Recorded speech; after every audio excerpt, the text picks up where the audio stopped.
How to add video in Gamma AI presentation. So hey everyone, welcome back to the channel. So first of all, you need to open the gamma.app, that's the official website, and log into your account, and you have to open your current project or the presentation you want to add the video to. And after that, click any section and just look for the option videos and media. Here it is. You just have to simply click on video or audio empt.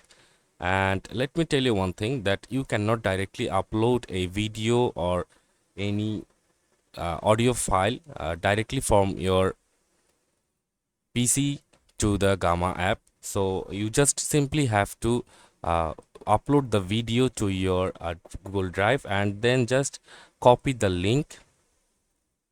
Just copy the link and make sure when you share, you just have to simply click on the anyone with the link, and you have to update the option for anyone with the link so that everyone can view it. And after that, you have to copy the link and then paste it to the enter URL here page.